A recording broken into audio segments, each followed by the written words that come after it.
Welcome, Heidi Bernhardt, to the 905 podcast. Thanks so much for joining us today. Oh, my pleasure. And I should point out, first of all, that this episode is going out in November, and it's our ADHD awareness episode, and ADHD awareness month is October. Mhm. And I have ADHD, and it's late, and it's kind of a cliche. It's kind of almost like a too obvious a joke to make, other than the fact it is also all true. Um, so, Heidi, you founded the CADAC, which is the Center for ADHD Awareness Canada, Mhm. and you founded that in 2004, I think. Yes, And I thought maybe if we just start off by talking about how you came to do that, and the kind of history of the organization. sure. So I have three sons with ADHD now, all grown, living on their own, doing, their own thing. I've got a grandson with ADHD and autism. So, but way back when my oldest was diagnosed at the age of 14, after about 3.5 years and five medical professionals and struggling to get him assessed and getting all kinds of off the wall diagnoses and finally getting a diagnosis of ADHD, I started looking around for supports and resources and information. And I have a background in psychiatric nursing, so I had access to a lot more than the average person could. So I was reading textbooks by Dr. Russell Barkley way back then. I mean, we're talking more than 30 years ago. And I mean, these were medical textbooks. So they were very depressing, right? There was almost nothing there for parents. And I found out about a group of parents who were meeting at Markham Stouffville Hospital, a support group. Immediately joined them. It was their first meeting, said, how can I help? Got involved in helping them run the local group. But then after years of doing that, realized there was no national organization. There was nobody doing awareness work nationally. There was nobody doing advocacy work. There were the odd sort of support groups scattered around the country. Nobody was networking. There were no asks to government, nothing, right? So myself and a few other people interested in this got together in 2004, formed CADAC, nationally incorporated as a not-for-profit in 2006. And in 2020, we became a national charity. So we're the only national organization for ADHD in Canada. There is an adult organization that's an offshoot of a US organization, but we're the only sole Canadian organization doing that. So, and while I was growing CADAC in my volunteer time, I was the executive director of CADRA, which is our sister organization, which is the national not-for-profit of the leading medical experts in ADHD. And I was their executive director for about 6.5 years while I grew CADAC in my volunteer life. So the first number of years was solely volunteer till we could get it up and running. But now we've grown phenomenally. And just kind of explain the difference to people between CADRA and CADAC. CADRA is more aimed at the professionals, the doctors, and the psychiatrists, and CADAC is very much aimed at people living with ADHD themselves or their family members, their parents, their spouses, whatever.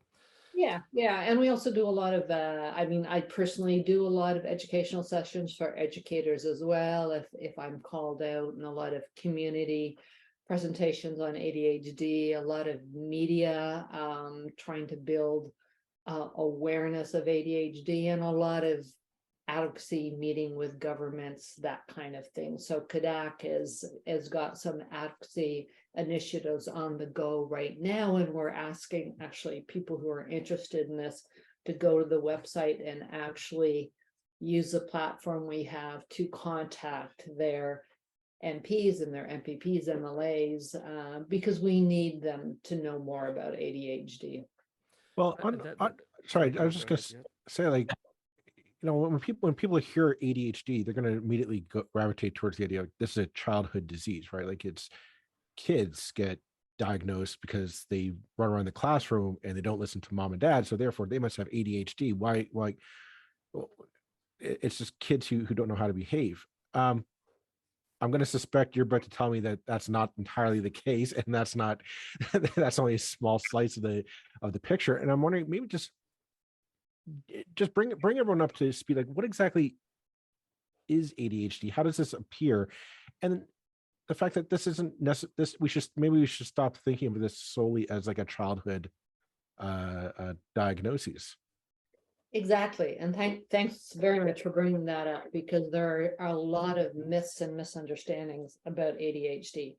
ADHD, for the vast majority of children who are not diagnosed or people who have it, is a lifelong disorder. The new research has shown us that about 85 to 90% of kids who are diagnosed go on to have impairments in adulthood. So what it is, it's a neurodevelopmental disorder. And that means it's a disorder that shows up early in the stages of neurodevelopmental, usually before school, early school, but we don't always recognize it then, right? So we're still diagnosing, kids, adolescents, adults, we're still diagnosing, 60, 70, 80-year-olds who we've missed, right? So the hallmark of ADHD is it is an impairment in attention regulation. So those with ADHD can overfocus as much as they underfocus. They have difficulty prioritizing what they're supposed to be focusing on, the important thing rather than the interesting, shiny thing. And they have difficulty switching their focus, especially if their focus is locked into something they're very interested in or is very stimulating. So we get this issue a lot because parents say, my kid can't possibly have ADHD. They play computer games for 6 hours straight.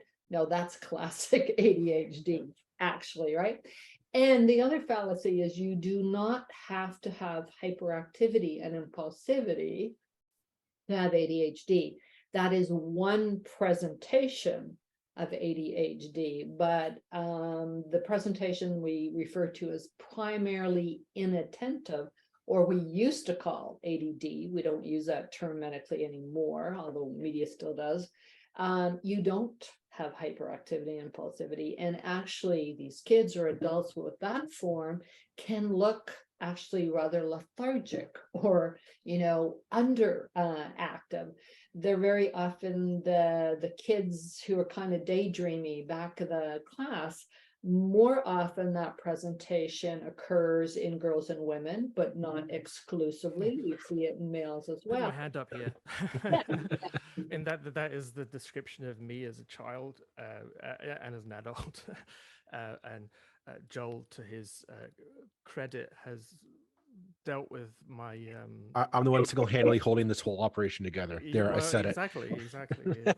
No, it's actually true. I do give Joel credit for that. He keeps this thing running. Yeah, and that's I was never diagnosed until I was 49, I think. Well, officially diagnosed, I think I was 50, 51 even. Um, because of that, because it didn't fit what most people, and in fact most doctors in the past certainly would have thought or perceived to be signs of ADHD. I mean, it's like, yeah, I was described a teacher famously in my family anyway, said to my parents at an open day, when well, he's either very, very slow or stupid. This is what you could get away with saying as a teacher in the 1970s. And I was, I as I went on in life and went to university and got various qualifications, friends would go and tell this teacher, that kid you called stupid. But she was quite right in the way that I was very, very slow because there's, the whole attentive thing. And I had subjects I was very, very good at because I was interested in them. And I had subjects I was terrible at because I wasn't interested, and just it's purely about the interest level really that made the difference. So math, languages, in particular were the two that were absolute murder for me. And I guess that brings us to some more of the kind of things that people say about ADHD, which is, well, this never used to exist in the past. Why is it that all these kids have ADHD now? I mean, really, they just need some discipline, or you just need to pull their socks up. These are the kind of phrases that get thrown around, and I've lost my thread, which is another very, very classic ADHD thing. What was I talking about? Well, yeah, let's address that first. The kind of idea that that this is one of these made-up fashionable diseases now. Everybody has ADHD, and from the public perception, the perception might be that there's too many people being diagnosed with ADHD, whereas within the kind of ADHD world, all the talk is about the people who are falling between the cracks and not being diagnosed and not receiving medication that could really transform their lives. So maybe you could talk about that for a few minutes. Yeah, exactly. And of course, because I deal a lot with media, I hear a lot of those statements still. And, actually, we know in Canada, we're still somewhat underdiagnosing and undertreating, especially in adulthood. If we look at, sort of standardized worldwide rates of ADHD, there's actually been very, very good large studies that have looked at research data across the world. And we've actually been able to find out, rates of ADHD aren't actually going up. We're just getting better at picking up those kids, or picking them up in adulthood that we missed, right? So we're starting to understand that ADHD isn't just the hyperactive little boy. They may be the very bright kids with ADHD who aren't failing school, but they're also not working to their potential. And we tend to pick them up in university or when they're doing their doctorate or something, right? Because they've been able to get through just on sheer intelligence. Yet they've usually put in a whole lot of extra work to get there. And of course, we've got significant consequences to people when we don't assess and diagnose. We know huge increased rates of mental health illnesses, anxiety and depression, and issues with substance use, with people trying to self-medicate, and on and on. That's a whole hour discussion on its own as to the consequences of not assessing and diagnosing. But again, we have to be careful in Canada that we don't buy into a lot of the US media and the incident rates they're talking about there, because our data is very different here in Canada, and we know we still need to do a better job at assessing and diagnosing. And maybe, speak a little bit more about and I think for some parents, there's maybe that feeling that, well, even if my child does have ADHD tendencies, we don't want to medicate a child at the age of 10 or 12 or something, or people are misusing the drugs as a way to sort of calm down children, or it turns people into zombies, or any of this. Maybe you could address A, the sort of myths about some of the medication, and B, a little bit more about just what goes wrong for people who aren't diagnosed or who aren't treated. Sure. So I'll talk a bit about treatment and medication first. So treatment should be always what we call multimodal. It should never, ever be medication alone. First off, we want to do what we call psychoeducation, is train all of the adults around the child about what ADHD is, how it impacts that child, how to support the child. And we also want to educate the child. Kadak actually has a series of 3 animated videos specifically to educate the kids with ADHD as to what it is. But that adolescents, adults, we want them to understand what's going on, because if they don't, they buy into all of that negative messages that they're lazy, they're just not trying hard enough, they're not motivated enough, they're not very bright. And this really takes a toll on their self-esteem. And one of the reasons we think rates of anxiety and depression go up significantly. I mean, new Canadian research has shown 1 in 4 women with ADHD has attempted suicide. I mean, that's pretty daunting, right? So, but that being said, with psychoeducation, and then we, for kids, we look at tutoring with executive functioning, but a lot of parenting strategies. We also very, very, very much want them to have supports and accommodations in the school system. ADHD does not impact IQ, Roland, as you talked about before. Kids with ADHD are just as bright as other kids. They can learn, but again, the education system has to understand what's going on with them, right?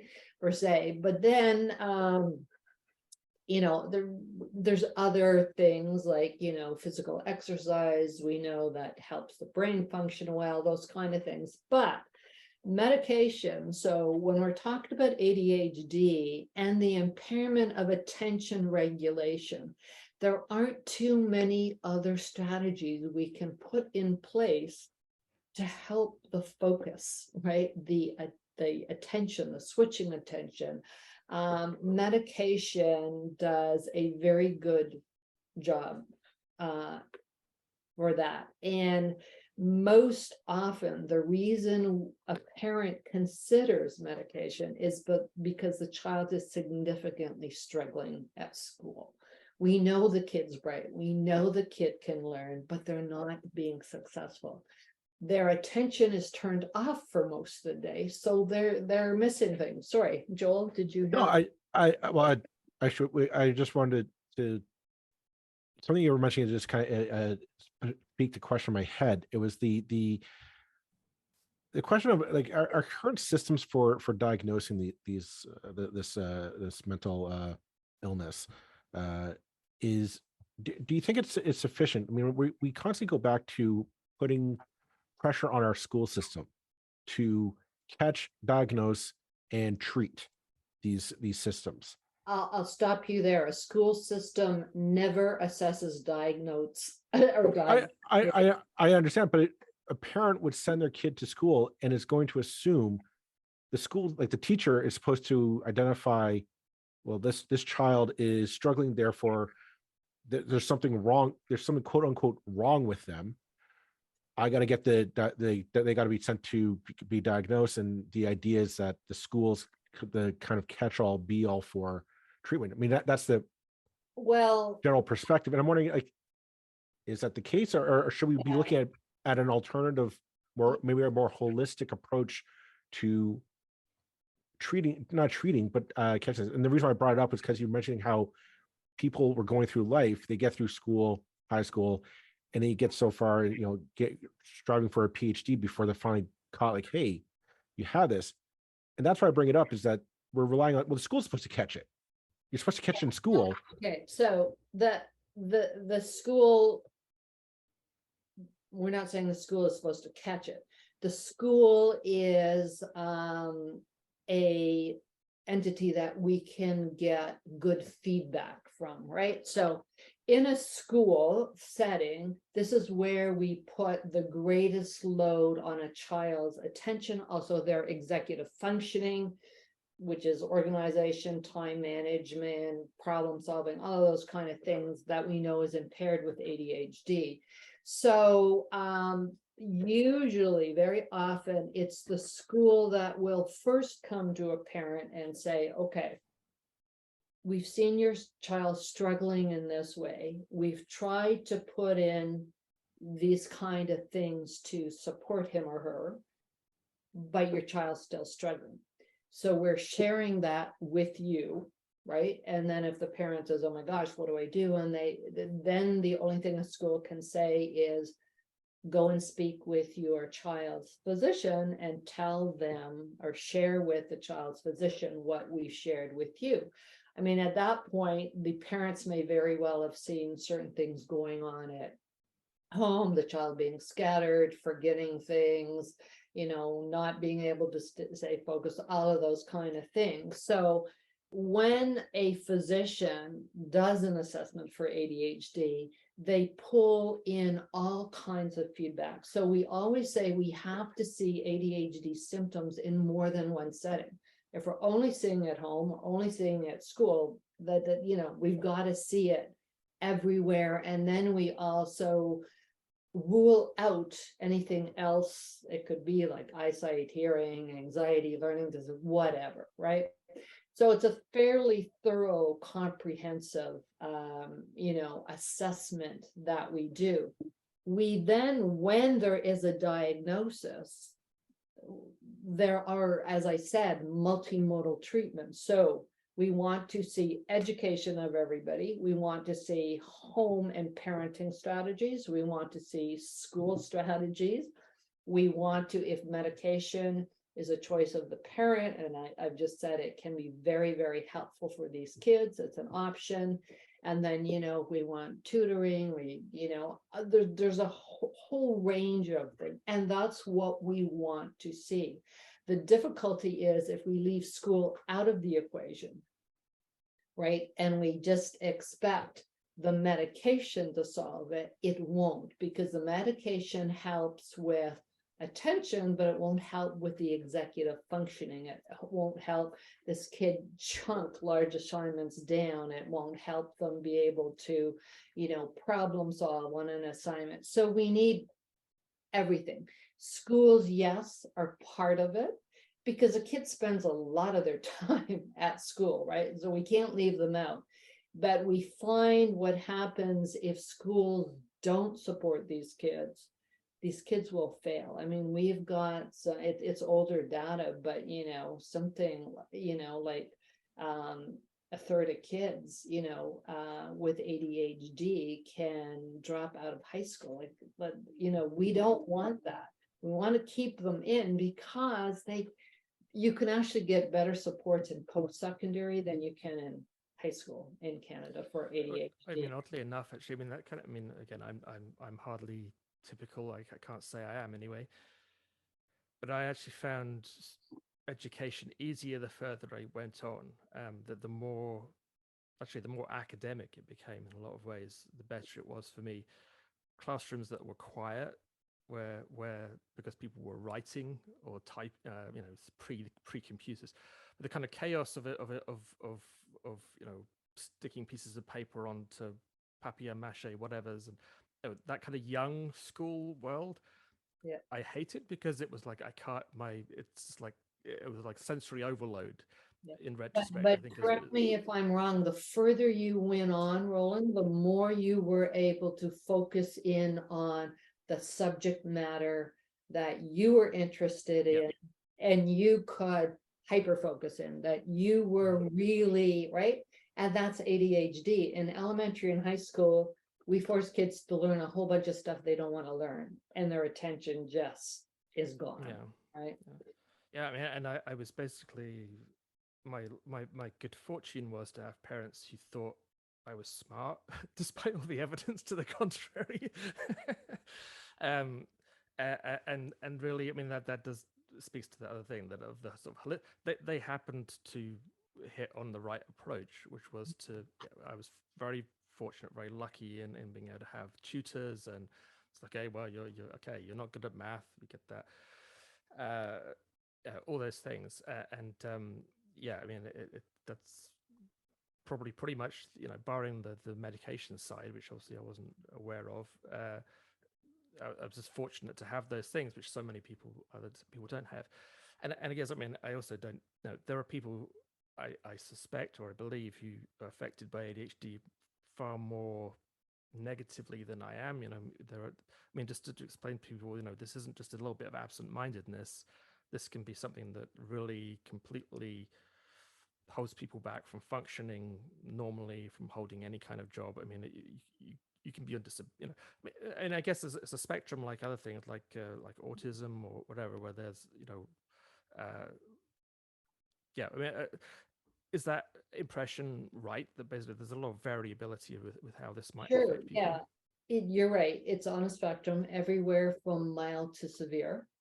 And the other thing with ADHD is we know 44%, I think, of children have a coexisting disorder. So very often a learning disability, anxiety, depression, a tic disorder, something else going on with their ADHD. By the time we get to adulthood, we're looking at 80%, right? So the more other things you have going on with your ADHD, the more you're going to have difficulty and impairments. And I mean, we don't call ADHD a mental health illness. If anything, it's a mental health condition. It is, I mean, it is listed in the DSM, which is a diagnostic statistical manual of psychiatrists per se, but it's called a neurodevelopmental disorder, as is autism and learning disabilities. So that's sort of the group of disorders it fits with. But again, when I talk to parents or educators, I say the only consistent thing about ADHD, other than the attention regulation, is inconsistencies. Because 10 different people with ADHD can look like 10 very different people. It presents very differently depending on how severe you have it, what else it comes with, how many supports you have, is it being treated, is it not being treated. We can have an adult with ADHD who is in the proper job with the proper supports and settings that people may not even realize they have ADHD. Somebody else who has milder ADHD, wrong job, will totally fall apart. We're kind of coming up near the end of the episode, and before we go, I just wanted you to kind of, maybe this might be the boring part of the episode, who knows, but maybe you want to talk about your current campaign that you were undergoing, just so our listeners are aware about a bit more about the actual work that you're doing and what you're striving to accomplish.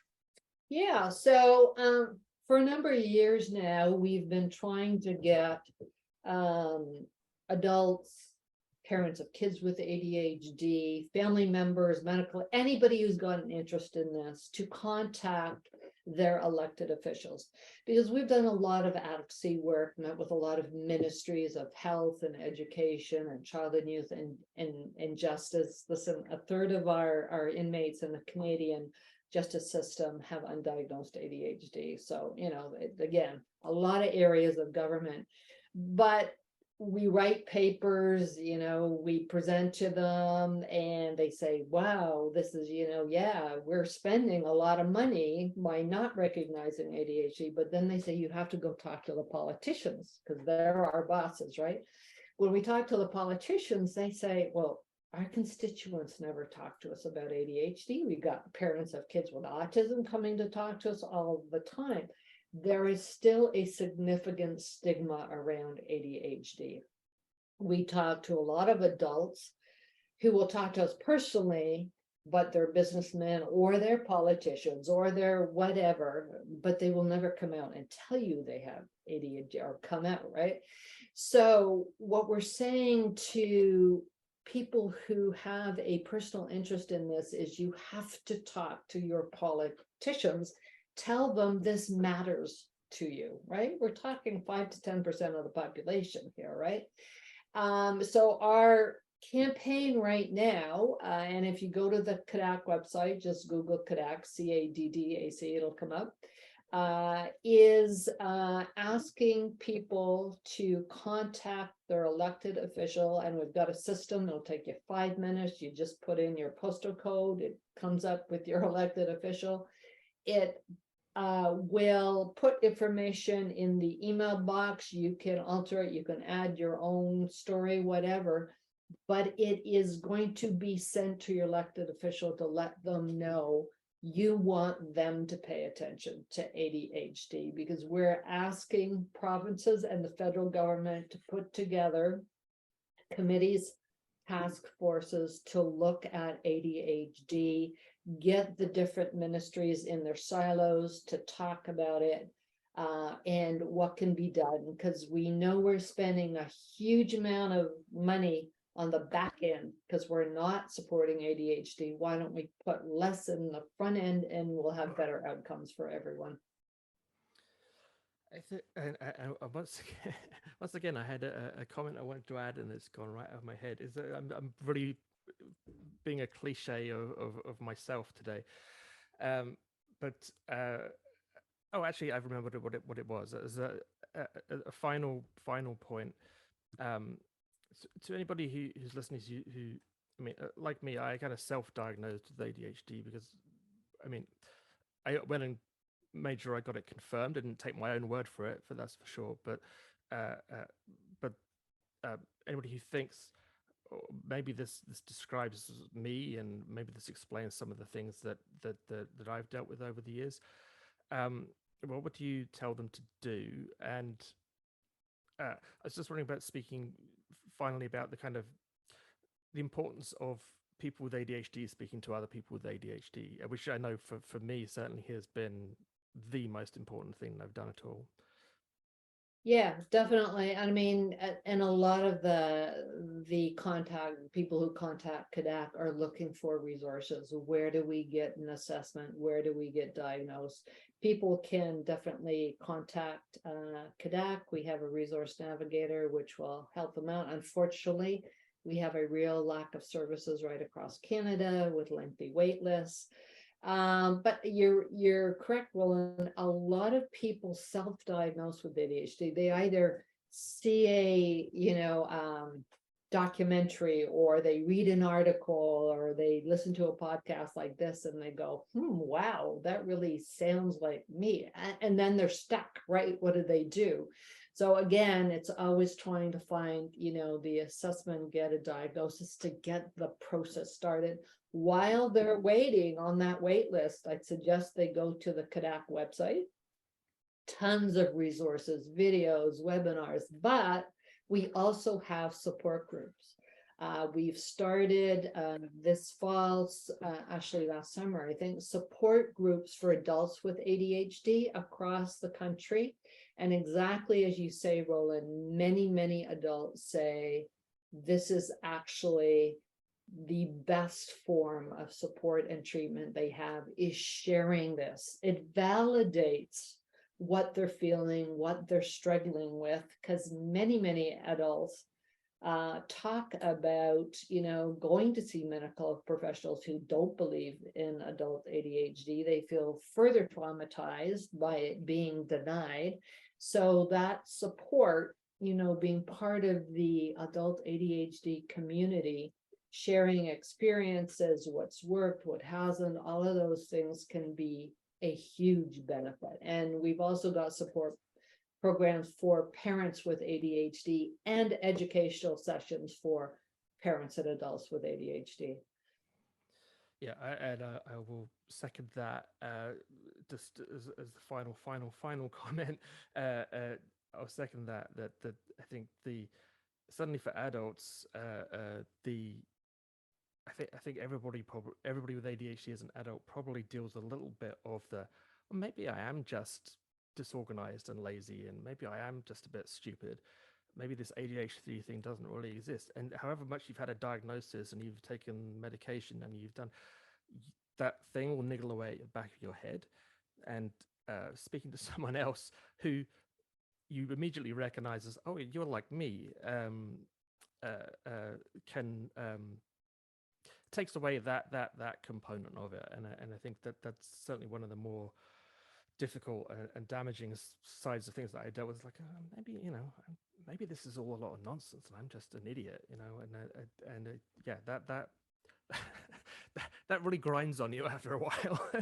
Oh yeah, definitely. And I also suggest the more people educate themselves with ADHD, if you think you may have ADHD, go to the CADAC website, go to our YouTube channel, watch some of the medical experts. We've got Russ Barkley, Tom Brown doing presentations, and either the light bulb will go on continuously, where you go, oh wow, yeah, that's me. Oh, that explains why I do that. Okay, right. That will also help validate that, yes, what you're thinking, you may have ADHD. That will then validate that, and then push you further on the journey that, yeah, I really need to do something and get this assessed and diagnosed. Great. Thank you so much, Heidi. Really appreciate you joining us today, and all the best until we meet again. My absolute pleasure, Roland. Thanks.